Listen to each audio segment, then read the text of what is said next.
Hello, everyone, and welcome back to the podcast. My name is Courtney. I'm here with my spouse, Royce, and together we are the Ace couple. And today we are actually not alone. We have a very special guest with us who we are so excited to have and very excited for you to meet. So, why don't you go ahead and introduce yourself? Hi, everyone. I'm Tyler Stevenson. You could call me Tyger Songbird. Find me at Tyger Songbird on Twitter. I'm actually a writer, do-it-all person, teacher, everything in that nature. And I'm also asexual and love to talk about all things asexuality. I've been featured in multiple publications, done expose articles, and I've also been pretty big on the internet, ran my own Reddit forum, and also started a Reddit subreddit for asexuality a few years ago online. So the Reddit are asexual. I am the head moderator. So we actually started that up a few years ago, kind of got that off the ground. And personally, I'm just an all-around average asexual person that loves to do things like sing and just have fun.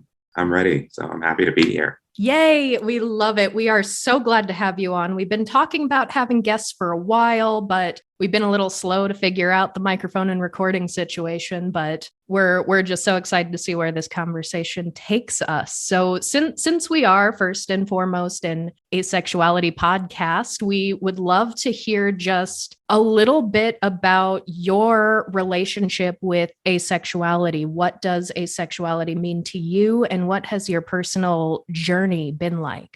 So I think to define asexuality being defined as having little to no sexual attraction. For me, when I have, and personally in my relationships, I personally have all platonic relationships. I consider myself pretty much in the bridge between either aromantic or in the gray zone. So I've never really been in a relationship, never been in on a date or anything like that. It's just never been something I've ever really been into, dating and relationships. I prefer all my friends being like my friends and stuff like that. And my friends are my really deepest relationships. Like they're like my, go-tos, my ride or dies. So I, get in relationship fulfillment from my end, from my friends, because they always are there for me. They always consider me and stuff like that. So friends and family are kind of like the deepest parts. So if I consider you like my friend, I consider you like my family, like we're blood, like I'm going to stick my neck out on the line and do whatever I need to do to help you. So those are my things, but it doesn't involve anything of romantic or sexual nature. That is so interesting that you mention the aromantic spectrum, possibly a gray area, because that's actually something I've been exploring a little bit about myself. I don't think I am as hardline aromantic as I am hardline asexual. But yeah. I know I have a capacity for experiencing romantic attraction. Case in point, with my spouse, what we have is romantic rather than pure platonic. But it seems to me to be something that's very conditional and very infrequent. So I've kind of settled myself on like a demi-romantic kind of spectrum. But I've also just always been someone who's wanted to be in a relationship, but it sounds like to you, it's just not a factor. You'd rather have your friendships and family and that fulfills you.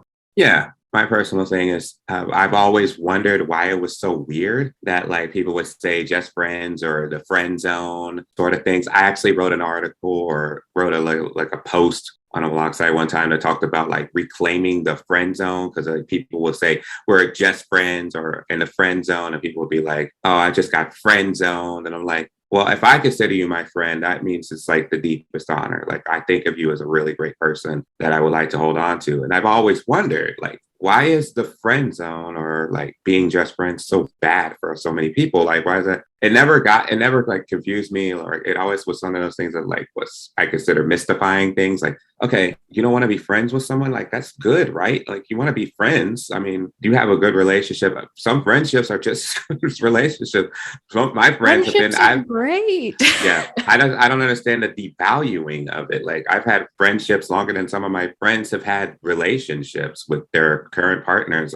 I've known them longer than they've known their respective mates, and I'm just like, I don't understand the devaluing of it. So I just think, having a good friend, being someone like my buddy or my go-to, which I have quite a couple of personally, those sort of things mean an exponential amount to me. So it's learning that was a big deal. And it was also kind of confusing also to learn it because like when you got to be friendly with somebody all the way, people just kept trying to like relationship zone you and like, oh, you're friends with that person. So you're obviously dating them or you always hang out with them. You guys must be dating. So that was something that I had to like clear the air. I was like, we're not dating. We're really good friends. And it's just, I realized we talk about that, the amatonormativity factor, and shout out to Tara Mooney on YouTube. She does a great video on that. That's something that I've never understood as a relationship factor. Like, why is there an echelon where like romantic relationships are somehow here and then friendships are like below that somewhere on a lower tier? I don't know.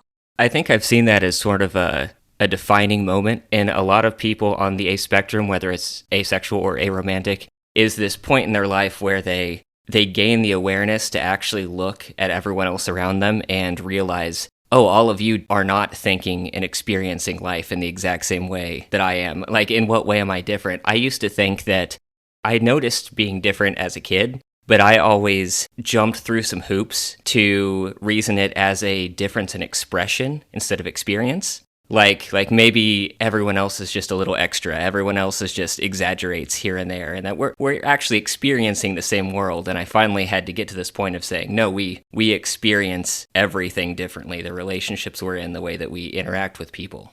Yeah, going through my story, it was one of those weird things. Like when I was 17, my friends were all talking about the fact that they were like wanting to have kids when they get older or getting married. And I looked at my friends, I was like, I didn't want to do any of that. I have no desire for that. And they looked at me all weird and strange. And then I remember being in high school and there was like this discussion amongst, classmates. They were talking about sex lives and stuff like that. And some people were talking and I was just sitting there like all confused because I was like, oh my gosh, you guys are really doing this? Like, I thought this was like a joke. And I literally looked at it like, I thought this was a joke. Like, American Pie is like, that's not real, right? That's not a real thing. It turned out, oh my gosh, not only is it real, I'm actually like the anomaly to the situation. Like, okay, now I realize that was at that moment when I started to realize I was different. I thought like everyone else was weird and I was the normal one. And then I found out I was the weird one and everyone else was doing something different. Or maybe I wouldn't say weird because that has connotations of like negativity, but more like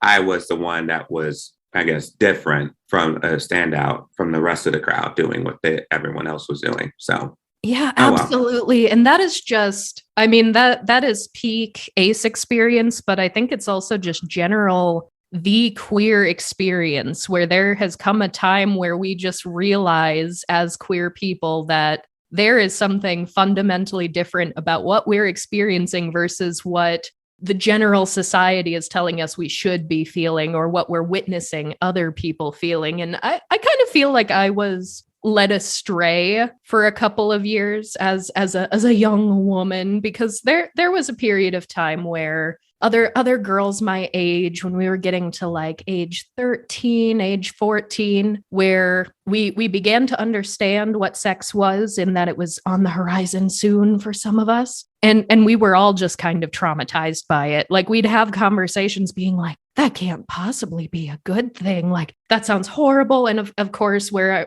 I grew up, we were told, it's something you should save for marriage, but also you kind of get the carrot and the stick. Like if it's within marriage, it's going to be the sweet, wonderful, beautiful thing. But you also get the stick of like, your first time's going to be painful. You're going to bleed. And so you had a below average sex education in school too. It's true. I did. It was awful. It really was. But like this group of girls, we were like, sex sounds horrible. It's going to be this horrible, traumatizing thing that's painful. And so I felt like I was totally right there with everyone. Like I have no interest in this. But then within the span of the next year or two, all of these people I had these same conversations with were like, oh yeah, I started having sex with my boyfriend and it's great, actually. You should try it. And I'm like, what? Excuse me, you don't still feel exactly the same way. So that sort of lended itself also to like the late bloomer stereotype that I think a lot of aces get, like, oh, you'll get there, you'll find someone. Yeah. But no, I didn't grow out of it. No. Yeah, it was kind of one of those weird pendulum shifts. And like when you're like 12 or 13, people are like, no, don't have sex. And I'm like, I'm not having sex. Although there were some instances of like, there were some people who were very, very young and having sex and stuff like that. And there was always that, but usually it kind of went to a shift. And then all of a sudden, when you turn around like 15 or 16 and 17, and it was just like, when I started getting to my senior year, it's like everybody was talking about doing it and stuff like that. And then it was like, now you haven't done it. So that's like weird that you have it. So, I mean, that's kind of weird. We could talk about sexual demographics and stuff like that. I think actually, which is kind of ironic because starting around when I was in high school, the age was like people like considerably having their first experiences started actually getting older. So it actually started to move backwards in time. So like people always say like this generation or that generation this generation is just all promiscuous and stuff like that, making, moral statements and stuff like that. Cause I don't want to get into that because we are actually getting more knowledgeable, and the more knowledge gives power. And that actually helps, learning sex education, which I'm a huge proponent of. I actually have written one of my articles, my first articles on asexuality was why LGBTQ plus sex education is so vital and why it's good and why everyone should be on board with it. And one of the statistics I quoted was that actually those who go through a comprehensive sex education course actually end up having a later sexual experience, one that's actually more likely to be of a consenting, more fulfilling type of relationship instead of doing it so early. It's a major safety issue too if people aren't getting the proper education. So yeah. I'm constantly baffled by how horrible my sex education was, and I can only hope we're going to continue going forward. I'm in the club with that. Mine was simple, just don't do it and don't even think about it. It was literally like the Mean Girls movie where the gym teacher is like, don't even think about it. Don't do it. Don't do it. If you do it, if you have sex, you will die. You're going to die and stuff like that. Yeah, I literally had that happen. Me too. So you're in Oklahoma. Is that where you went to school as well? Yep. Born and raised. Okay. I am a Okie. So okie dokie. Yes. Oh man, because yes, I don't know if you got the slideshow, but our sex education was basically, here is a slideshow of pictures of the worst possible cases of STDs and STIs, and here's why you shouldn't have sex. And so by that point, we're all like, okay, we'll never have sex in our entire lives. And until a few years later, then all of a sudden I'm looking in confusion at everyone else who all of a sudden has an interest. Yeah, I had to look up pictures of gonorrhea before, which was still a very traumatizing experience. When I was a freshman in high school, we had to do an STI presentation on like different STIs, and I got gonorrhea. And you can imagine having to look up pictures of gonorrhea, and I had to show them to the entire class as a presentation, which really felt really awkward to me, and also just Yeah, there's an added layer to that where you're making the students present that to other students. Yeah, every student is the face for an STI. Oh no! The cringe face, the cringe of it all. It's just so. It was one of those like, oh no, that would be enough. I mean, if there was such a thing as being beyond scared straight, that would have been it. That moment would have been it. If I could have possibly been scared straight, would have been the moment once I saw pictures of people with gonorrhea and how bad that looked. Nightmare. Nightmare. So yeah, that was our sex education. That is property of Oklahoma schools and Bible Belt. Yeah, well, I'm glad you mentioned the Bible Belt because we want to talk about that because Royce and I are both raised Midwesterners. Royce grew up in Kansas. I grew up in South Dakota, which South Dakota is the northernmost state of all the ones that we're talking about. But some people who don't know much about South Dakota are kind of surprised to hear that it can be incredibly conservative and sometimes reminiscent of the Bible Belt. The joke was kind of like, we're called South Dakota, but we're not really in the South. But what is your overall experience just being an asexual person in the Bible Belt? Let's take a stroll down memory lane, I guess. So growing up, I'm born and raised same town I've been in. So I'm from small town, Broken Arrow, Oklahoma. You can find that on a map. It's actually, while it was small town when I was like starting, it's actually like the 5th largest city in the entire state of Oklahoma. It's like over 100,000 people in it. So it's actually gotten quite large in my lifetime. But the values have like stayed very, very rigid conservative in its time. Some of the people are great. I love some of the people, and I know quite a few great people here, but it's just very, very conservative Bible Belt. I mean, I almost say it like this. You could spit in any direction on a street, and I guarantee you'd hit a church.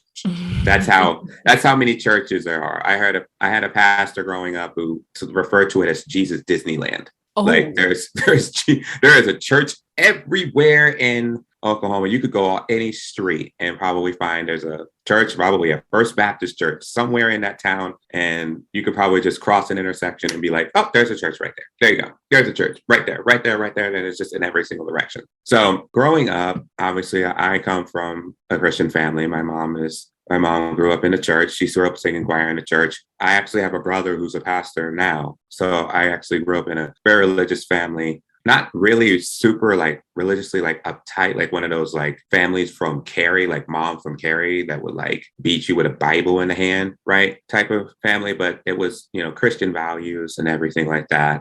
God first type of family, which I have no knock against people of religion. I just want to preface that. I have no knock whatsoever against people of religion. I'm somewhere in the limbo state. I love Jesus, but not so much like organized religion so much. But I don't knock anybody who's religious. But when I grew up and I was 13 and everything, I was in church, we'd be in youth groups and we'd always have to like confess our sins and go to prayer confessionals and confess to a youth pastor and everything like that, talking about like what we did or what bad stuff we did. And one of the weird things was just kind of like how many people like confess sexual sins or like they talked about like sexual sin, obviously like premaritally and stuff like that. And it was just like, I never really had those moments. But like, as far as I was concerned, like people were holding me up as the good boy of the group, which was kind of weird. Like when you grow up in Bible Belt culture, like if you're supposed to be, pure till marriage and you're supposed to be the abstinence-only kind of education. I didn't learn about asexuality until I was way older. So it kind of really clouded my focus because I was thinking I was like, I'm straight, but I'm like not really that good at it because like everyone else is like really different from how my experiences are. So I just kind of defaulted to like being straight and then just like not really because I wasn't really interested in having sex with anyone. I wasn't really interested in all that stuff, but it was just like, well, I mean, I'm not like gay because I'm not into my friends who are guys, but I'm not also like really into having sex with like opposite sex either with the opposite sex. So it's like, what am I doing? And it was just one of the things of growing up in Bible Belt culture really made me super confused personally because it was just like, okay, I can't figure out what heads from tails from this thing. Like, am I supposed to be like that guy that like goes out and tries to hunt all the women and stuff like that? Or am I like just really, really good at being pure or like being chaste? Like I'm just filled. And there's this thing they call it like a gift of celibacy, which is like priests are called like you have this gift of celibacy, like you can go without having, sex and be a priest and grow up. And I actually looked and inquired to being like a priest at one point. And it was like, you have this gift, but then I realized like celibacy is different from asexuality because I was considering myself celibate for the longest. And I was thinking, okay, I'm just celibate, right? And celibates just don't think about it or don't even imagine having sex. But then I realized, with the church scandals and Spotlight,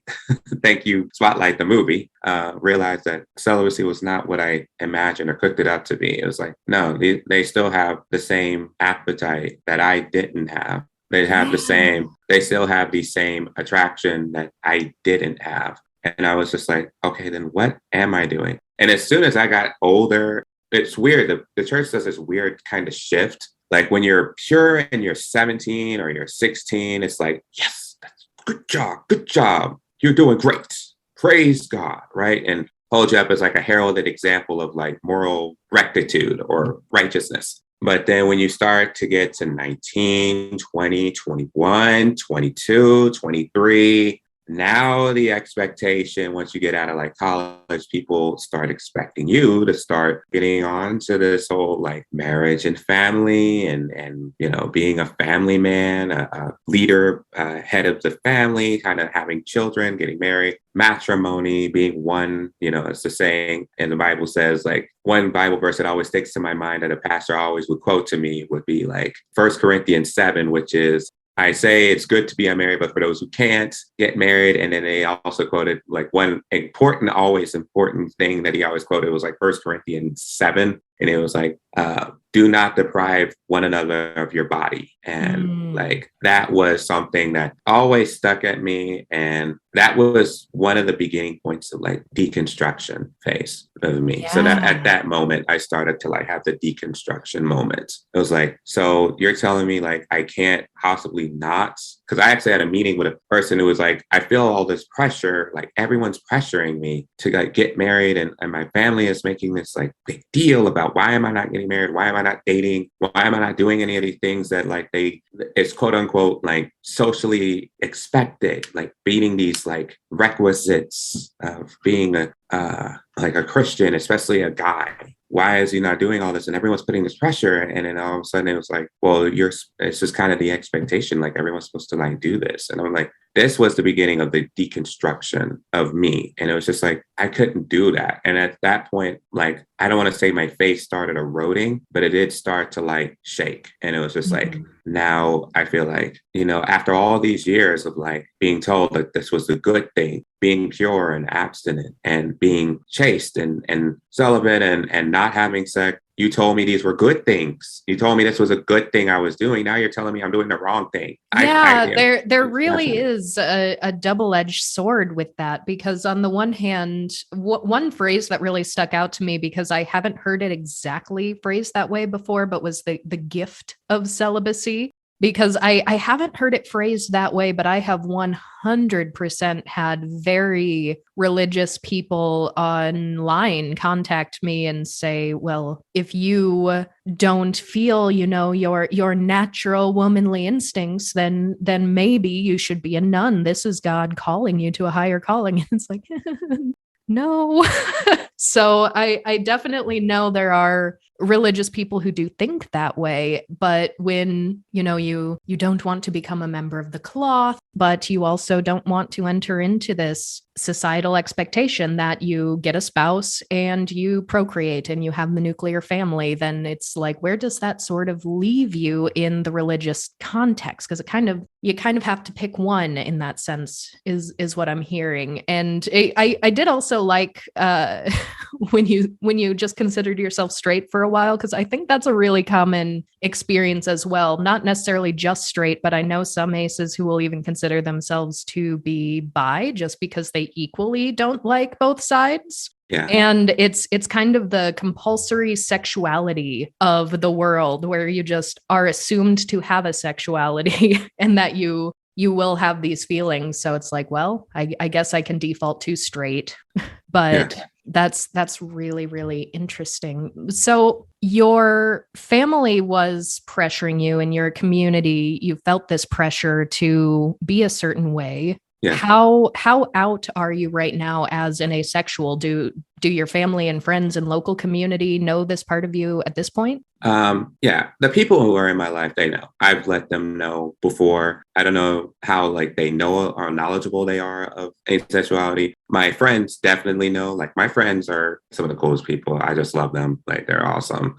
Yeah, my friends are really accepting. Like they understand and they're very knowledgeable, like LGBTQIA plus topics. Anyway, some of them are also LGBTQIA themselves. So they know as well. Like it's kind of weird because like Broken Arrow and Tulsa are like really close, but literally like in the same city. So like Tulsa has a huge LGBTQIA presence, which was amazingly felt this year and last year. Like we had the biggest Pride festival we had ever had. And it was like everyone came together and there were aces marching. So we were marching in the Pride parade with everyone. And it was just like amazing. My friends understand and they're fully like supportive of me, and they don't pressure me to do like anything that I don't want to do because they understand like my boundaries and everything. They're totally respectful of that. And my family knows and they're respectful of that. Like I've let them know that's just, I have no intentions of that. I wouldn't say like they're heartbroken about it. Like my dad is just happy as long as I'm not getting into any trouble or any bad situations. My mom kind of is like worried because, you know, as moms always worry. They always worry when they're gone, like who's going to be there to take care of you or who's going to be there to look out for you and stuff like that, which is another thing we talk about as societal culture being in the Bible Belt is that it is very, while I do have that great relationship with friends and family, which is why I love them so much. Breaking the amount of normativity is a huge factor, is a huge need, because like relationships come in so many different forms. We talk about in the ace community, we talk about queer platonic partners, QPPs. We talk about like what constitutes a family. Is it just you're born of blood? Are you share genetics? Like husband, wife, or partners, what counts as a family? What counts as like your closest of bonds? Like I remember I never really liked the show because it was just always like every single episode seemed to have like a sex scene in it every time. But I do remember one episode of like Grey's Anatomy that came out, which I remember when Sandra Oh's character, Christina, was going and having an emergency procedure. She listed Ellen Pompeo's character, Dr. Gray, and said, I'm going to need you for a person to contact for this surgery. In case something goes bad, I put your name down because you're my person. And she said, you're my person. And, the relationship between those two have that kind of closeness and ability to have trust, that deep level of trust. Those are the things that matter most to me. It does not matter the relationship. As long as I like have such deep like trust and belief and confidence and intimacy with you, that's what matters most as a friend. And those are the kind of relationships that I look for. Like I've seen that. So in terms of being out, my friends know that, and like trying to provide that relationship personally, that's kind of the hardest part of it all, is like having someone, because all of them are wanting to have like relationships and mates and stuff like that. So it does kind of leave you in an outsider category of, okay, am I the third wheel, or am I like included in the conversation? Am I included in your life deeply like that? So. And there is a real anxiety for people who don't want romantic relationships, whether they are explicitly aromantic, asexual, or if it's just not something that interests them, that they will sort of be left behind, as it were, that they won't be able to have friends who will sort of take that relationship to the next step and say, we are family. I will be there for you no matter what. But relationships like that do happen. Yes. I got all my sisters and me.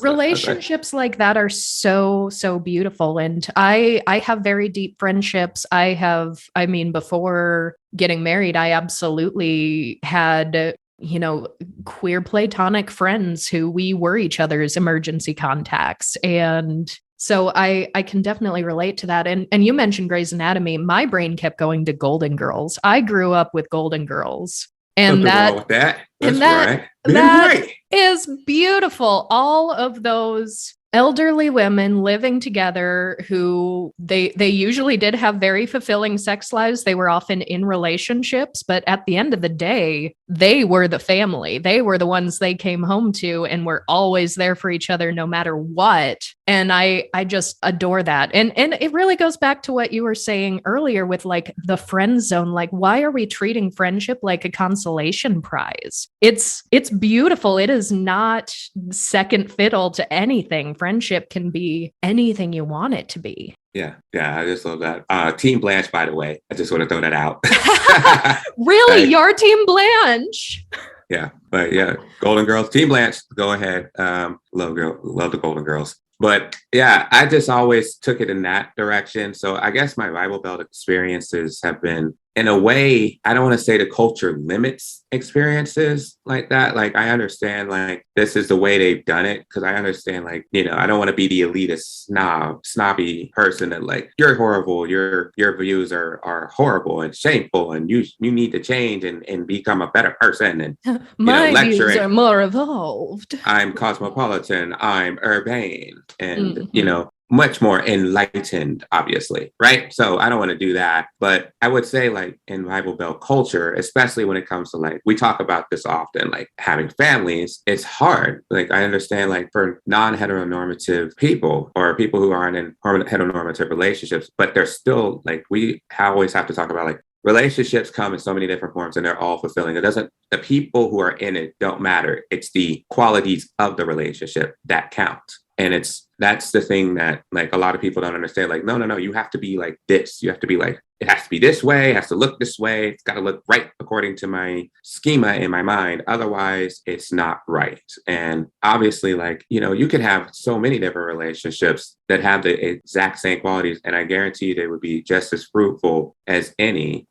We just don't allow them to like exist in the way that they should be allowed to flourish. For example, like if I were to buy a house, it would be hard for me to buy a house. For one, I'm a single person, but like if I put like a friend of mine and we were, let's say two of us were, I'm a guy and he's masculine identifying, then that would be a little bit of a hard sell for a lot of people, because it'd be like two people of the same quantifiably same gender living together, even though it's just like doesn't have to be anything sexual or anything like that. It's like a lot of people tend to make that assumption that if you're close with somebody, it's a sexual relationship. It's like, it's not. It's just that is such a weird assumption that, yes, people do make. And when you're younger, it's especially if it's like a boy or a girl. And that starts even at like age 3 or 4. Adults will be like, oh, look, she's got herself a little boyfriend. But do you feel like because of that sort of societal decision that your intimacy can only go too far before it becomes romantic and or sexual, because of that, do you feel like it is harder for, I guess, men to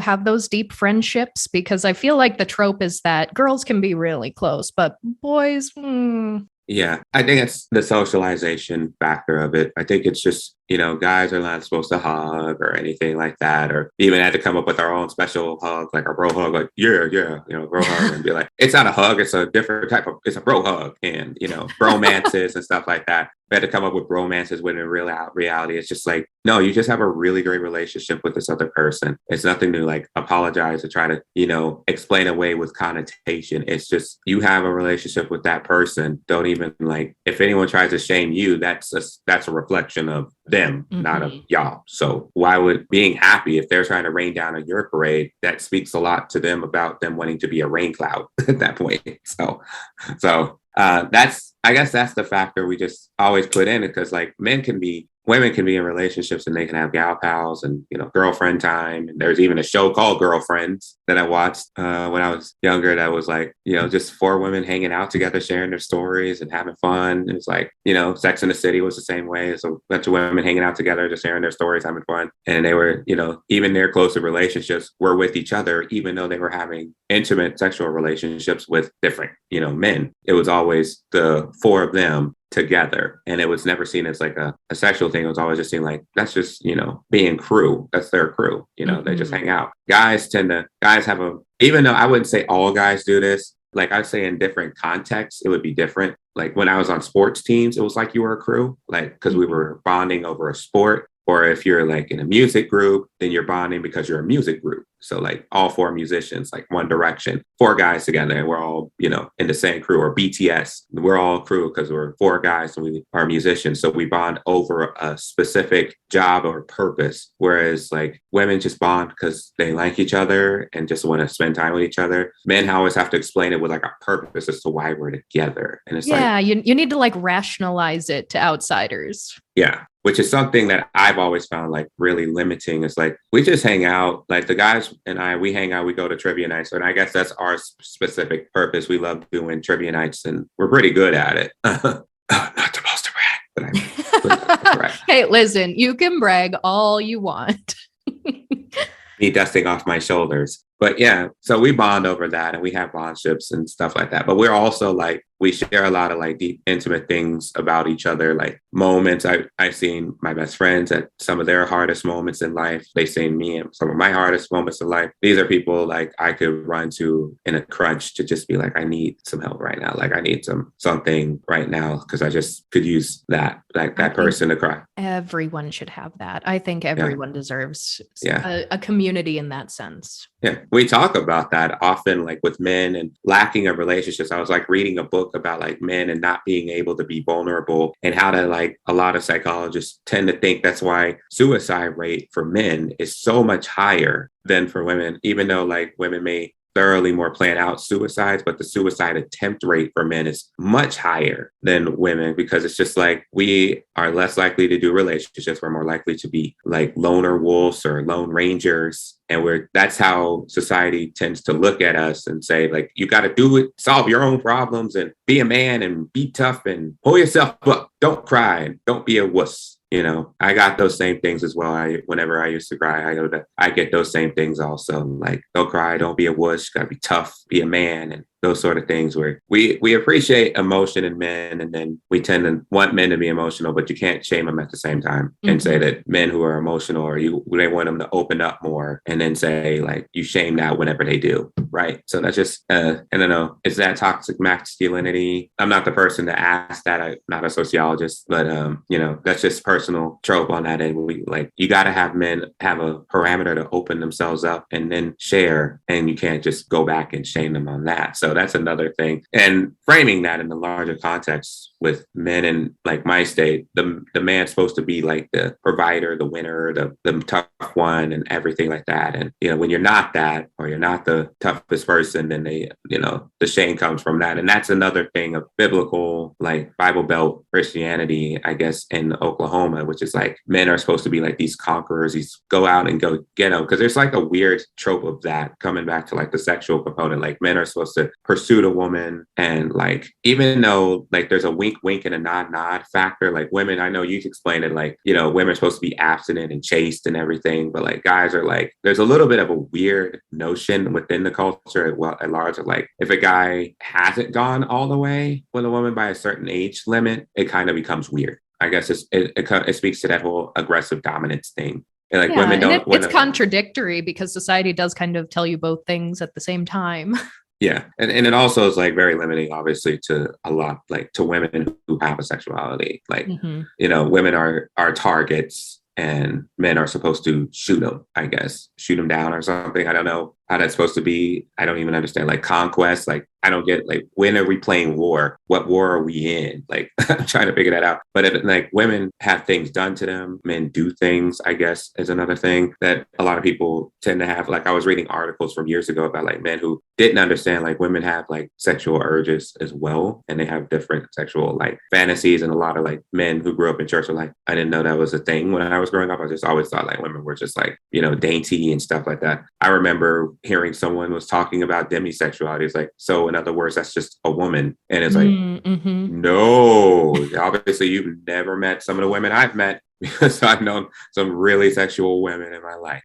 They love having sex. And that whole pendulum curve of allowing people to be people, that's one of the things that like in Bible Belt or conservative circles, it's fulfilling the archetype, not allowing the person to fulfill themselves. That's the thing that like hurts me the most. And one of the things I wrote in my article, I'll link it. I'll link my article. Everything will be in the show notes for any of our listeners. So like that was one of the things of when we were talking about like, okay, so men are expected to be really, really, really, really sexual, and women are expected to not be sexual, not even think about it. And like, there's obviously so much in the middle of like, everyone has so much, and everyone has like sexuality so diverse that you can't just limit it in such a one size fits all category. Yeah. And it's all very gendered as well in these ideal religious family archetypes as well. This is the man's role, this is the woman's role. And not only is that difficult for everyone who doesn't feel like the man who's going to be the head of the household, he's going to be the religious leader for his family and the breadwinner and aggressively sexual, and the woman is going to be submissive. Like, there are people who just have natural personalities that are going to go outside of those. But also, where does that leave all of the non-binary people?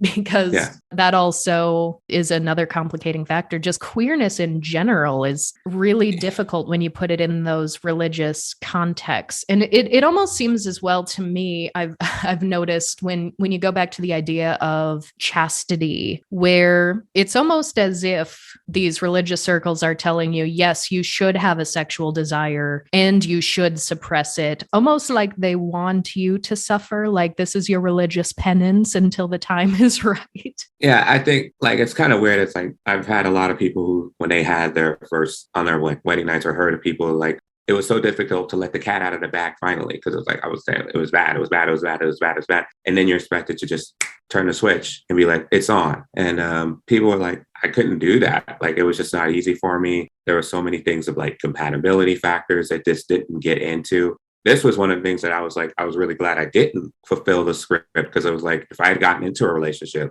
with someone who was like really expecting that, I wouldn't have been able to fulfill those expectations as a person, especially as someone who is male. Like, I wouldn't be able to do that, because I just don't even think about like wanting to have sex with someone. Not that I can't, obviously, like it's like not an impotency factor, but it's just like, that doesn't cross my mind to do that. Like the idea of me like wanting to do that, because personally on my end, I identify like, I wouldn't say sex. I'd say I'm more sex repulsed. Like, I'm not super like gross out, like this is so disgusting, like vomit. I think everything is disgusting, or I think people are disgusting. It's just like, if it's me, I don't want any part of it. Like, it's cool. Like, you do you. It's great and all that if you want to do that. But it's like, for me, I'm just it's off limits. Like, sorry, I'm not going to do it. It's like someone who would explain to me said, like, if someone liked a rare steak, and they liked steak and it was rare with the blood in it, I'm like a person, once I see blood, I'm like, I'm not going to touch it. I'm sorry. Once I see blood in it or something like that, it's like, and they like the steak completely rare and wanted to eat that. And then they said, you got to try it and you got to eat it and you're going to like it. That's where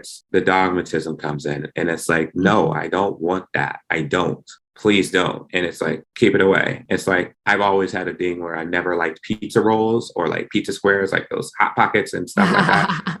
I am not a person who ever liked those. I'm sure people have given you plenty of guff over that, because everyone loves a good pizza roll, don't they? Yeah. So people are like, I just got like, no, if I wanted pizza, I'd actually just order a pizza and I just order a pizza and just go get it. So I could never like eat those. And it's like, I get kind of like, but like other people, if they want to eat them, go for them. And I'm like, go for it. Go ahead and have it. I'm not going to shame you over it. Because like a lot of people who don't know asexuality or don't know what it means, like, are you going to shame us because you're not sexual? You're going to shame me for my sexual purpose. It's like, no, I have no desire to be your judge, jury, executioner, because I am totally going to be the most imperfect one. So yeah, that's actually such a good metaphor for asexuality, is what food do you not like? Because I'm vegetarian. I have been for like 17 years, 18 years. It's been a minute, and most people aren't going to intentionally be trying to shove meat in my face, like holding the fork up to my mouth. But there are some of them out there that have done that. But a lot of people will at least be like, but don't you like meat? Like, but it's so good. And it's like amazing, people do that with sex too. Like, you don't. It's like, it's the best thing in the world. Yes. I know. It's the greatest thing in the world. Yeah, I've heard that so many times. Like, but sex is like, everybody loves sex. And that's one of the things that like, even in my Bible Belt circles, like when I was going to school, everyone's like, everybody loves sex. Everybody loves sex. Everybody loves sex. Well, apparently I'm nobody. I don't hate sex, obviously. I don't have any relationship to it because obviously I've never done it. But it's like, I don't want to do it. But everyone says everyone's supposed to. So that little bit of part of me is still something I'm trying to break down to this day. It's like, everyone keeps saying like, you gotta have sex, you gotta do it, you gotta go at least try it once, right? You gotta try it, maybe you'll like it. And that's something like, you don't understand. Like, well, why would I if I just don't want to? Yeah. Another thing is like, there are plenty of things other humans don't try. I don't think most humans try skydiving out of planes, but no one says to someone who's ever skydived out of a plane, you got to try skydiving. It's more like, okay, you like skydiving and I don't skydive. Cool. Or I don't think most people go do rodeo and try to bull ride, professional bull riding, right? But which is a popular sport in Oklahoma, obviously. But, people who do professional bull riding, I'm not doing that. Once I see a bull, I'm getting out of the stadium. My sign is a Taurus. I'm not about to try to fight a bull, folks. No way. No way. So if you like bull riding, go for it. No, if that's something you love doing, go for it. It's just not going to be for me. I somewhat grew up in the rodeo myself. The only bulls I've ridden were mechanical, though. Yeah. So on that end, I guess that's kind of one of the things. And then also on the end of like, I wouldn't want to throw race into this, but also being Black also kind of factors into that as well. Cause like, that was such an important intersection. I was hoping you'd bring it up because I want to talk about that some too. Yeah. So like, obviously kind of, I mean, I'm a mixture of like so many different worlds. I'm like all different cultures hitting at once. Obviously, coming from Bible Belt culture, that influences me. Coming from the South, that influences me. Coming from America, that obviously influences me. And then also, most importantly, I can't dismiss this because I will never be able to dismiss my skin tone. I'm Black. So, and I'm obviously my race and the culture of being Black in America also like factors in. So there's so many things you learn and being a Black person, especially a Black man, because that's also a big part of that as well. Black women have a different section. I know I'm not a perfect authority to speak to on that end, but as a Black guy, I also get them as well because I grew up, in the culture of like, I love music and I love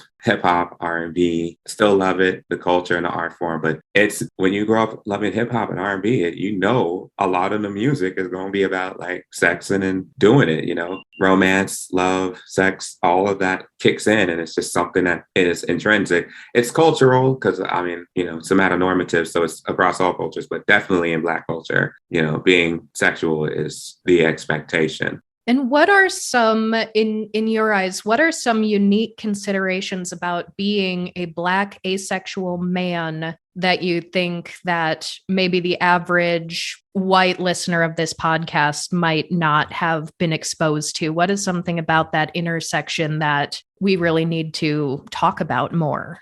So I think first off, I just think we got to preface this. So my experience is my experience. So you can run across a million Black men and you'll get a million different answers, but I will speak on my own. So I know we're not monolithic in any way, shape or form. There are so many different shades of being a Black person and, the same type of Black person that's like Usher. And then you have Katherine Johnson, NASA scientist and Hidden Figures. So well diverse within even our own community and it's all Black, all the same. But I do think in a similar factor, one of the things that I tend to run across, there's like two different types of Black men that were portrayed on television when I was a kid. And I call it the Fresh Prince and Carlton effect.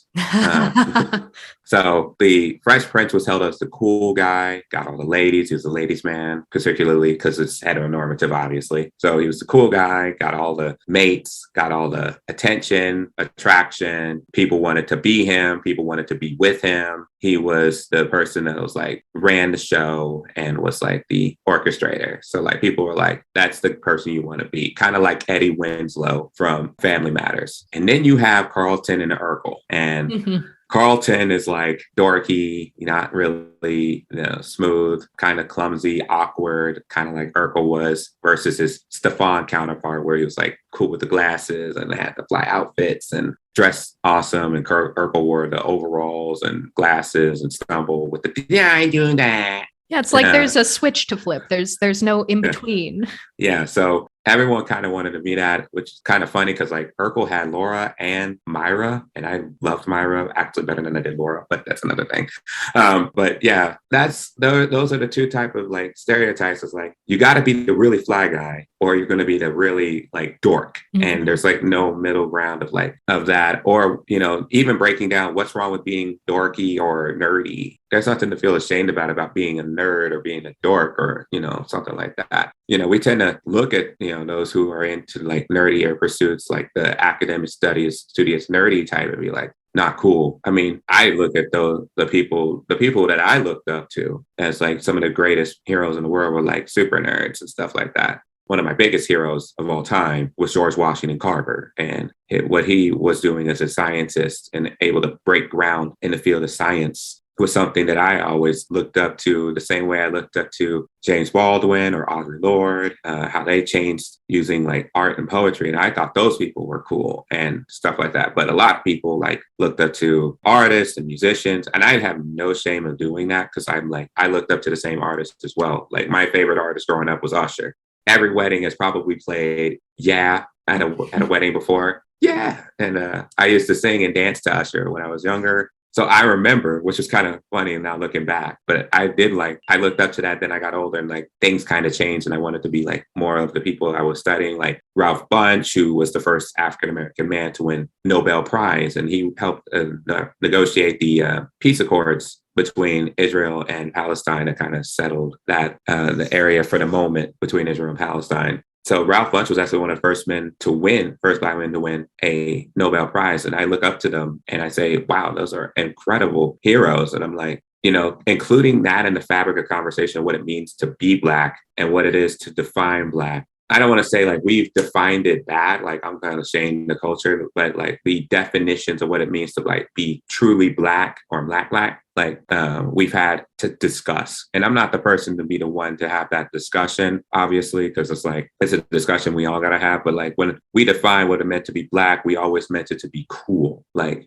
orange is the new Black. So Black means to be cool. But really, Black is our experience, my experience through those lenses. That's one of the things that I think we have to like get out of the context of thinking it's like being Black is cool. Rather, it's just my lived experience. And it's all the things that come from being it, which is, I'm Black, I'm asexual. That frames a lot of different things, especially when I like am culturally involved, like being involved in the culture. Cause like so much of the culture is determined by like sexual prowess, and like your worth is defined by your sexuality. So it's like one of those things of like we're breaking even a super stereotype in terms of Black asexuality, which comes from a long history. And I actually discussed that in my article about like the history of why like being Black is seen so stigmatizing in terms of sexuality, because it's like that wasn't even defined. Even our parameters weren't defined for a long time by ourselves about being Black and all that, because, you look at the Jezebel myth and you look at Birth of a Nation and how that was defining Black, which was like Black and sexual and then aggressive and dangerous and stuff like that. Yeah, I'm glad you mentioned, the Jezebel stereotype, because the really unfortunate thing is the sort of branding of minority identities, which is a tool of white supremacy. It is in itself an issue, but here you are at the beginning of this saying like, this is my experience, we're not a monolith. But the really unfortunate truth is that broader society will see a minority person and decide this isn't a single individual. This is a representative of their entire race or their entire ethnicity. Yeah. And when it comes to Black bodies, usually gendered Black women and Black men, society has its own stereotypes for those as well, which are very often centered around their relationship to sex. Yes. And could you describe, just for any listeners who maybe aren't aware of the Jezebel stereotype, sort of what that entails? Yeah, I can do that. I'll take a little story time. My friends and I went to a museum in Minneapolis, the Minneapolis Museum of Modern Art, which is incredibly incredible. Loved it. Loved the trip. Loved Minneapolis. We did it in December, right as it was snowing, 10 inches of snow. We went to the museum. Sounds like Minnesota. Yeah. And it was beautiful. And there were art paintings from contemporary African-American painters discuss about different stereotypes. And one of the pictures was titled Jezebel. It was a woman who was lying back, basically kind of lying there. And it was in a sultry kind of pose, kind of like the sultry vixen stereotype. When I was growing up, there was this thing called the video vixen or the hip hop honey, what they called on that end. Like you got to be a honey or a video vixen, because it was like the women in like hip hop music videos, they would always feature like some woman, usually like twerking or like shaking the derriere or something like that, being really sexually like engaged, or like the focus would be on the woman trying to be like super sexually enticing. That was the stereotype. Like it was seen as a warning though, especially as a tool of white supremacy. It was a warning tool for like men, stay away from her because she'll take you down and she'll lure you into her evil clutches and she'll ruin you and take you down like a bird to a snare trap. And it's like one of those things of like, those are dangerous women. And it frames like Black women's sexuality as something dangerous, especially like there are two different types of Black women that are usually framed. There's like, if they're like attractive by conventional modern beauty standards, they're the Jezebel. They're the person you got to steer clear of. Their sexuality is super aggressive, violent, or not really violent, but more like a trap. Like we call thirst traps now. I guess we got vindictive. Yeah, like we got thirst traps now. So I guess the trap, like the trap is laid, and then they pull you in, and you gotta steer clear of them because they'll like take your I guess moral virtue or something. And then you have the mammy, which is like the heavyset Black woman who's like only there to cook and clean and do dishes and laundry. and not really possessing a sexuality at all, because no one would think of wanting to be sexual with her. Really, it's kind of like I remember when the Betty Boop cartoon came out, and actually there was actually a model of a Betty Boop who was a Black woman with the curves and everything. And that was actually kind of what the stereotype of Betty Boop. She was supposed to be like that look of like the Jezebel, kind of the snare trap, but she was obviously made white. So it was a little bit more, just like attractive without being seductive, all the negative things thrown at. It's the difference between like the evil seductress and like the pinup girl. Like white pinup girls are allowed to be sexy, but still retain a level of innocence in the eyes of society. Yeah, like Judy Garland was a known hardcore drug addict, and she had like cocaine addictions, I think. But then Billie Holiday is the stereotype enemy and has to be taken down with her opium addictions. Watching The United States versus Billie Holiday, Andre did an amazing portrayal of that. But that's the portrayal. Like Judy Garland can be an addict, and we got to help her get over her addiction. But Billie Holiday, she's just a druggie with nasty intentions. So we can't really do anything for that. And that's the thing for the double standard for being Black, especially as a woman with a sexuality. Meanwhile, as a guy, there's the Mandingo myth, which is you're supposed to like being really buff, strong, like keep your women away from them because they'll like try to go after your woman or something like that. They'll take your woman, the Black man and as a slave master and the white woman sleeping with him and stuff like that. Or that's kind of the thing about it. We always talk about those different stereotypes. I mean, Thomas Jefferson had like 6 kids from Sally Hemings, who was a slave. And that's something that's not often liking to be discussed in history, because like we like to hold up pure virtue and innocence of great leaders, and our leaders tend to be always white. But the woman is, especially if she's Black, she's to blame, right? Obviously, that's something. The woman did it. And especially if it's like the woman is Black, then she really did it, and she's awful and evil for it. And then if it's on the other end, Black men are just naturally aggressive, super sexual predators, stuff like that. So when they meet me, obviously, like it's a bust of a stereotype. And, when it's asexuality in Black culture, it's a huge bust of a stereotype, because it's like, I've always known. And I remember I was just watching Blazing Saddles last week with my mom.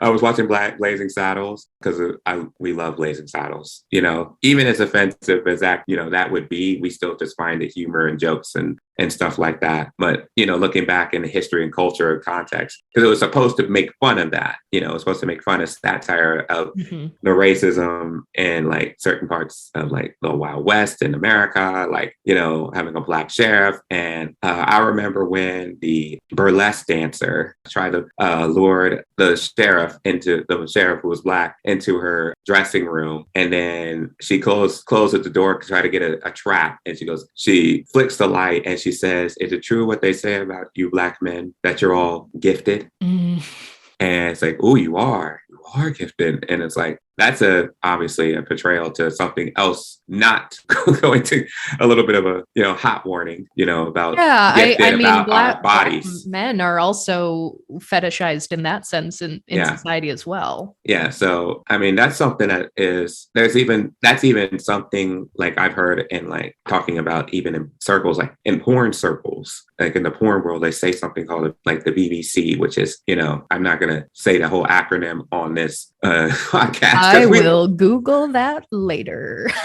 Because I won't say it on this podcast, but let's just say it has something to do with certain anatomy features. Oh, I think I just figured out what it is. Gotcha. I'm on the same page. Certain anatomical features that, African Americans, gotcha. like myself, African American, males like myself are supposed to be endowed with. Let's just say that endowments. I see. It's the acronym of once you go Black, you never go back. Yeah. Gotcha. We're circling all around this. We're just not going to say, okay. But yeah, that's even a thing that, for a Black person, that's the thing, because it's always about like our body. It's never about like our minds. It's never about our, internal beings, who we are, our personalities. Like the thing that most people will think about is like, are you like, if you're really athletically gifted, so then like I played basketball, so I guess I did do the basketball part. played sports. I was an athlete. I love sports. So I'm a big junkie on that end. But it's like, you're really athletically gifted and you have certain body parts that are like the gold, and I'm not going to, do anything on my end to talk about that. But that's the thing about it, is that it's our bodies. It's our bodies are commodified, are fetishized, sexualized from a very young age. And when you come out as asexual, it's like a lot of people have a hard time believing that Black people can even be asexual, because it's like, nah, that's not a thing. I never thought Black people could be, because it's like, Black people are just, they're just supposed to be sexual. That's what Black people are supposed to be. I've always learned that. It's the stereotype about it. And it's like, well, I guess I'm totally different. I'm the one, right? Yeah. And those stereotypes, because as awful as it is, yeah. If someone who has only been exposed to stereotypes and hasn't really existed in Black culture, or had really deep, meaningful relationships with Black people in order to learn these things, someone could meet someone like you or another Black ace person. And if their stereotypes are all revolving around sex, they could so easily, unfortunately, write you off and use that as like, oh, no, that can't be true. And it's why it's so important for there to just be more representation of real people like you, putting yourself out there so other people can see the diversity in the Black community and the asexual community. But it's also so important to get more diversity in just media representation. And you wrote a fabulous article about celebrating Black asexuality in media. So what can you tell us a little bit about the importance of that and what you have and have not seen so far? Yeah. So like when I was growing up, there were no like asexual characters on television. I was growing up in the advent when I turned 19, I think The Big Bang Theory came out and Sheldon was like seen as the asexual character, which was problematic because it was like Sheldon, Dexter, Sherlock were all like really, really awkwardy, like especially pale white characters. And I don't want to get into like race and like say that's the bad things of having like white asexuality. I think we should have all people should be allowed to be asexual in themselves. And that was one of the things about it that was really scary, because it was like, okay, there were no asexual people that looked like me. Growing up, when I was turning on the television, I would turn on like music videos. Every music video was talking about like trying to get a girl to twerk it, be a stripper, slide down the pole, drop it low, pop that, all that sort of stuff, and show off your body. And, that's what they told you have to do to be a man, especially a Black man. Like that's your worth, that's your dominance, that's your way of attaining power and status and acceptance in the world. No one was asexual, sexual and Black on television. There just weren't. I didn't see anyone who was like that. I would have loved to have seen someone who's just like that, because it would have been like validation for me, because I grew up just so confused. Like, I'm not like any of these people on TV. I'm not like this person, that person. I don't feel like I belonged anywhere. And then I went to school and I didn't feel like I really belonged. Like most of my town is like 97% white, something like that, like maybe 98, 97. And I obviously wasn't white. And all the people that I grew up with who were also like that, everybody was having sex and everybody was trying to have sex. And I didn't feel like I belonged there. So I felt like I was really out of place. Like, where is the person who looks like me and is like me? And where am I going to find that at? And I went through all my high school just feeling so, out of place. Really took a long, like finding confidence in that. And then it took me years. And while I thought I was at 19, but everyone kept trying to say, no, asexuality is not real. It's not real. Like, no, you'll find someone someday. You'll change when you meet the right person or something like that. And years later, I never found anybody, because I was like, this is just, I don't know what I am. And finally I came along to it and found out I was asexual. And it took a long time for me to even accept it, because I was like, I don't know. I've never really seen anybody who's like maybe asexual. I'm like the one Black person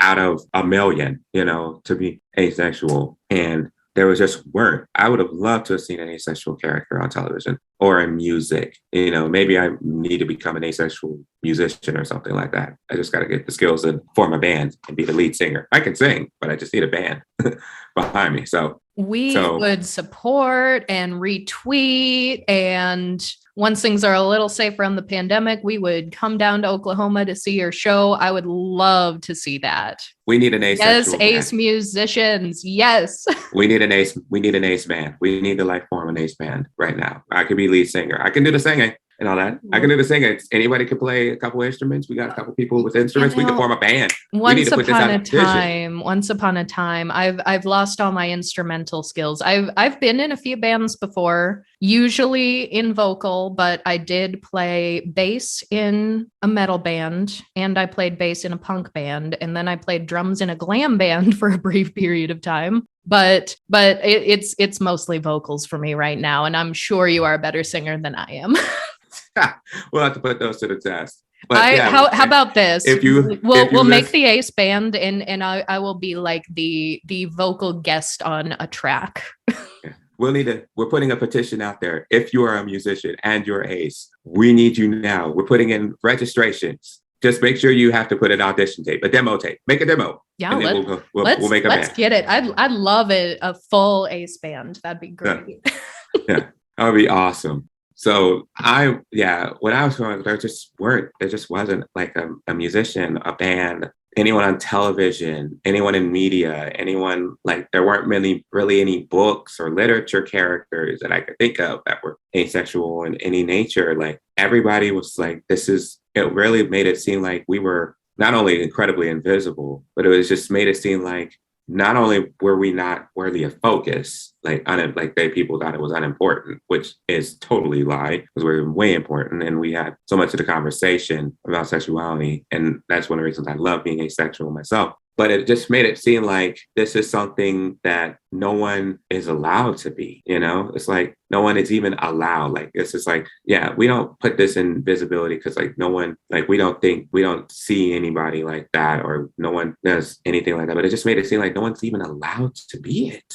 Mm-hmm. And it's just like, wait a minute. No, it was like an enforcement. Could we talk about compulsory sexuality? Like everyone has to be sexual in some way. And it just made it seem like no one was ever allowed to step outside those parameters and make a new paradigm. And it just made it seem like, for me, I had the doubts of myself because I was like, well, I don't see anybody like this. I don't even see myself in any of this. Am I even real? Am I even existing? And I had, doubts. I questioned everything. I thought, was I gay? And then I found out like, no. And it's like, maybe I just have like some deep rooted insecurities or some sort of issue inside. And I was like, no, like obviously people who have insecurities still have sex, obviously, but it's like, this is me. It's me. And it's like, when you don't see that, when you don't see yourself represented at all, it just feels like you've been erased out.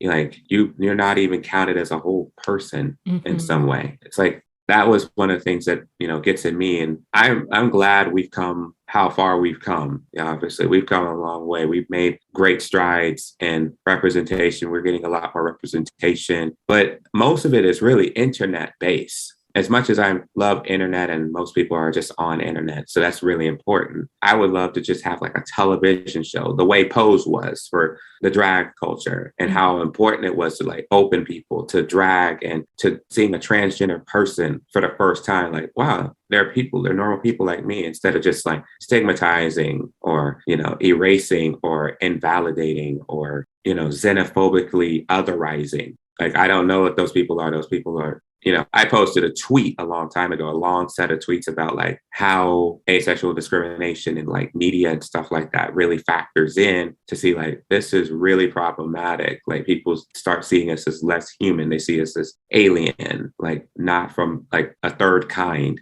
close encounter of a third kind. And that's one of the things that for me, I can't wait. And I would love to be like helping create that like representation for someone else to be like, hey, I'm asexual. I'm here. We exist. We're real. To be honest with you, like Yasmin Benoit was that for me, seeing a Black woman doing what she was doing and taking on all the stereotypes helped me come out as me. And she always says, in interviews and articles, the same thing, where growing up, she didn't see anyone like her. So that is the common thread here for sure. Yeah. So it's just like, seeing more of us come out, there's power in numbers. There's power in visibility. It's just it can't be quantified. We all talk about, there was a literal Will and Grace effect that happened. I know a lot of people, we could get into like problematic stereotyping of Will and Grace and do a complete breakdown of Will and Grace. But what it did, Will and Grace saw was, its positivity was that it saw people who are gay as just people, Mm-hmm. just like me, just like anyone else. We live life, hey, people, we just live life. Like, it just help everyone see, like, there's not a boogeyman to it. There's not a, okay, problematic, or I'm deeply, scared of this person thing. Because I don't know who they are, or I really don't know much about them. It provides knowledge. It provides awareness. Now you have someone you could put a face to the movement. You could put a face to who we are as an orientation. It's like, yeah, I know what that is, this person, and they are cool, and I like them, and then I like this person. And, that there's no, like, a lot of people are saying, like, how do you change attitudes? That's one of the biggest ways of doing that. And I just would love to see, like, asexual representation. And that's why, like, Legends of Tomorrow, when Spooner came out, there was so much validation. People were just like, I remember a lot of people was like, she came out as asexual, and that just gave such a boost in the arm. Like, I feel happy because someone did that. When Jaden Animations came out as asexual and Aero Ace in her video, a lot of people were like, I felt that way too, where I just didn't see anybody for a long time. And then I didn't know how I was, and this is how I felt. And everyone's like, I did that too. I was like that too. And allow people to finally come out and be their true nature. And I just don't understand why anybody would feel the need to try to hide that. Ron DeSantis. You are so right. It is so important. And when you talk about, Spooner and Jaden Animations, obviously we have a fictional story versus a real person, but they're also existing in two very different sort of niches. Jaden Animations is huge on YouTube. If people aren't into animation or don't really engage in YouTube, I'm sure plenty of people have never heard of her. Spooner, that's a very specific genre that not everyone engages in. And that's why it's important to have so much diversity in where the representation is coming from too, because I'd love to see it in all areas. Just like you said, like ace musicians would be a new sort of thing that I haven't seen on a wide scale yet, because there are smaller, especially in like young adult queer fiction. There's a lot of representation in young adult queer fiction novels, but that's not a demographic for everybody. Yeah, and it's more about like its exposure and airtime. I think is a huge factor. Like, I remember last year, as I follow sports deeply, I remember last year, right at the beginning of Pride, the football player from the Raiders, his name's Carl Nassib, he came out as gay. He came out at a time, there had been obviously more gay players, gay NFL players, but he came out during when he was playing, and he was in the league, and he still is in the league. And Carl came out, didn't do it in a like grand gesture. He just came out, put an Instagram, said, I felt like it was the right time for me to finally come out, to finally open up and just feel at peace of what I'm doing, because I just feel like it's necessary. But one of the things he also said why he came out was because he wanted other gay players who play, whether they're in high school or high school or college or, wherever they're playing at, athletes who are, supposed to be under this code of silence, strict code of silence, like a don't ask, don't tell sports world. Because, you come out as gay and it's supposed to like ruin your career. You get kicked off of teams. You're no longer employed. That most teams will steer clear drafting you or signing you as a player to join their team. It was one of those things of you keep it hidden, and maybe after your career is over, you say something.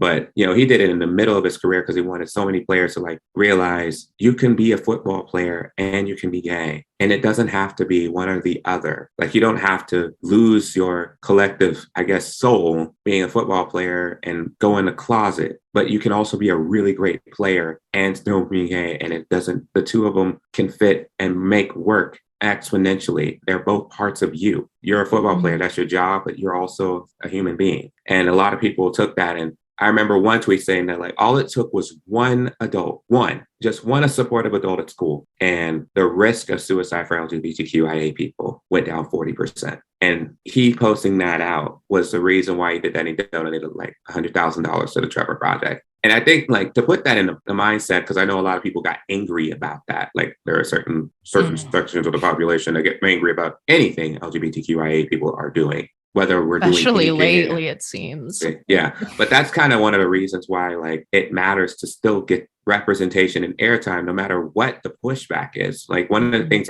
I see is like, you don't want the waters to recede because we're talking about human decency. You can't recede on human rights and human decency. You just can't. You have to hold the line. And I remember when Ellen came out with her television show, she came out as gay. And, you know, we could talk about Ellen DeGeneres and everything else, but when she came out as gay, I remember when right-wing groups tried to take her show off the air immediately when she did that. There were a lot of career did take a hit right off the bat. It took some time between coming out before she became the Ellen DeGeneres who had the talk show. Yeah, because like Christian groups, like I don't shame Christians, but like there were right-wing Christian groups that I know by name. And when I was in church, I remember running into that were like, take this off the air because it's like, this is wrong. It's an abomination, stuff like that. All the religious language, you know, shrouded in just, I don't like it, which is just shrouded in, I just don't like it. Take it away because I think it's icky to me.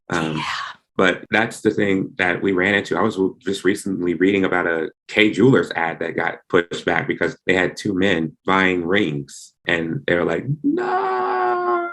And it's like, if you don't want to see it, just turn the channel. If you don't watch it, then don't watch it.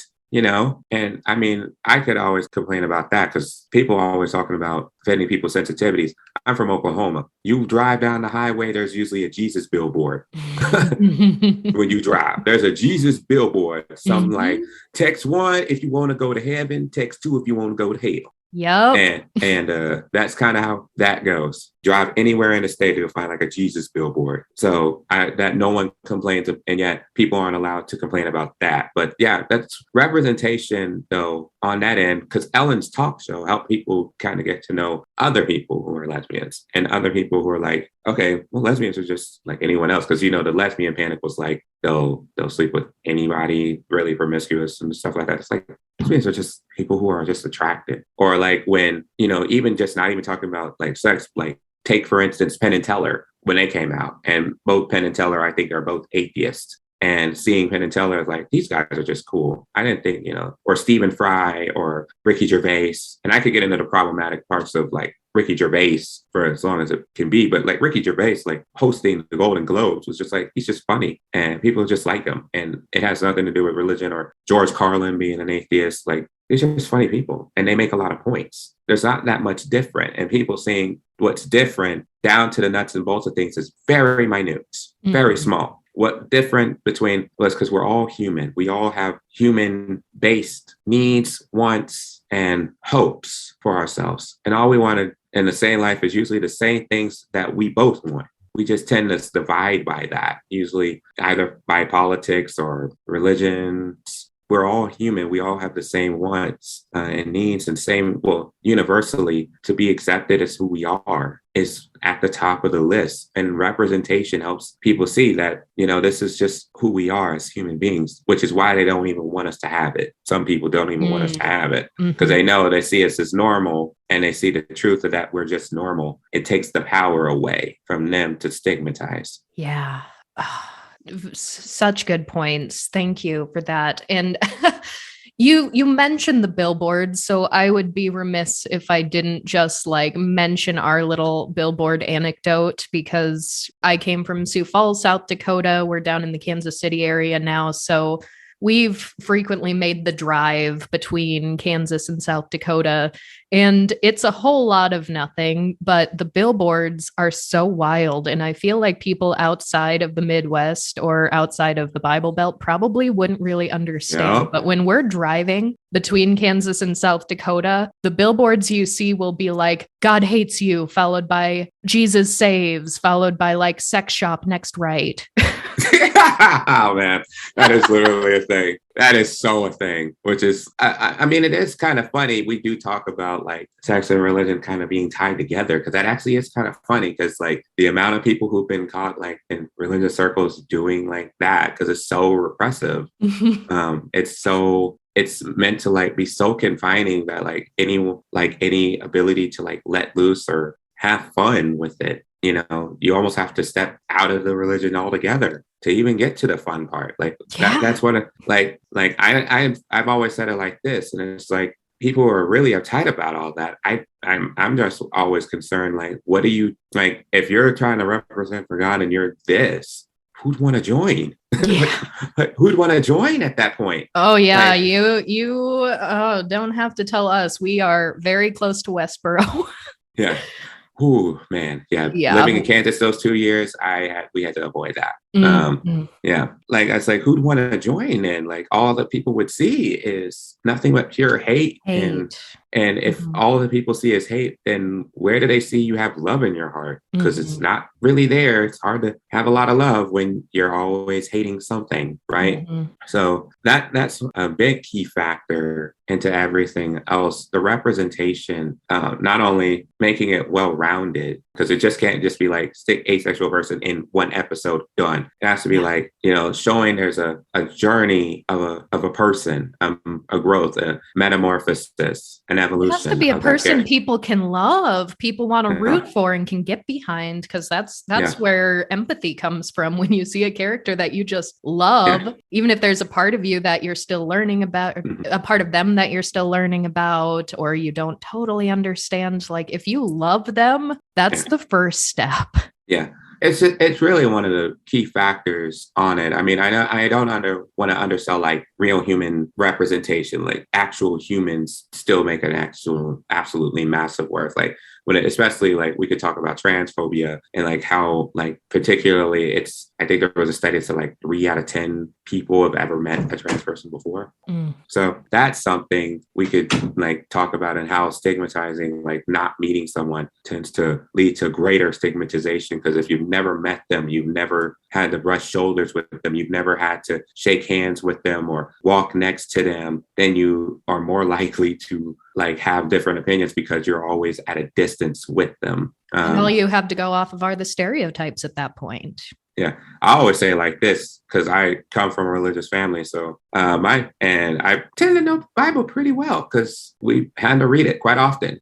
One of the things that happened when Peter denied Jesus was that he was at a distance. Think of that. He denied knowing Jesus at a distance. When he was close, he couldn't deny it. But when he was at a distance, he did. So that's another thing. That's just some living distance from other people, getting to know other people. That's another thing of like trying to section off in like Bible Belt country and brain drain and stuff like that. Like it makes people like less likely to congregate in areas so everyone can like get to know multifaceted experiences. And when you get one perspective for your whole life, which I did, I hardly ever met any gay people in my town. There was like 1 or 2 that were out. That was something that like most people didn't even want to get around. It was kind of like Moonlight in that way, where everyone kind of like knew like people were gay, but like it was the thing you dare not speak. So when you have that, it only leads to further harm for everyone else. And I always say it to like my allies, my straight friends, and who are allies. It's like, this hurts you too. These bills and stuff like that are coming out, all the stuff that's going on in the country, it hurts you in the long run too. It doesn't just hurt us, it hurts you because you're now losing the ability to gain like great perspective from us. And not only is that, it also limits the ability to gain great perspective on how you work. Yeah. Because as we open up the box so you can live in it, so you can live out of it. When I was like growing up, I had to feel like the need to be like you had to live up to that stereotype of being a Black guy and really aggressive and you had to act tough. And as the saying, as we say in Black culture, you gotta be hard. And that was something like, I could never do that. I'm from a suburb. I'm from the burbs. I am not a tough guy. I'm pretty sure that probably 5-year-olds could beat me in a fight. But I mean, let's just, throwing that out there, hand on Bible, I'm not going to fight a 5-year-old, but I am totally a pushover when it comes to getting in fights. I've never been in a fight. I'm not trying to get into fights. I'm not gangster either. So you don't expect me to brag about like me, shooting guns and talking about like I'm from, Grand Theft Auto, something like that. That is not me. I am from the burbs. I lived in the burbs all my life. I am just the Black nerd from the suburbs. And that's who I am. I can't fake it. And I don't have shame in it. A lot of people like, you live in the burbs and stuff like that. I take great pride in that. My parents raised me in a really good home. And, I can talk about the culture I was raised in, but I do love my family, what they did. So they were really great. And we had our problems and stuff like that, like everyone else. But I do love that they raised me in it. But it was a very strong limit on like getting to know everything else out there. And when you get one perspective only and not learn other people's vistas, it robs you of the beauty of life. Learning everything else about me, learning that I was asexual has opened my world. It's opened myself to be me. It's made me more confident me. It's made me a better me. It's made me less inhibited in my own self. That's beautiful. I do think our time is starting to come to an end, which I'm upset about. This has been such a wonderful, wonderful conversation, but I definitely do want to ask if there are any specific final thoughts you want to make sure you get out, if there are any projects or places people can find you that you want to plug.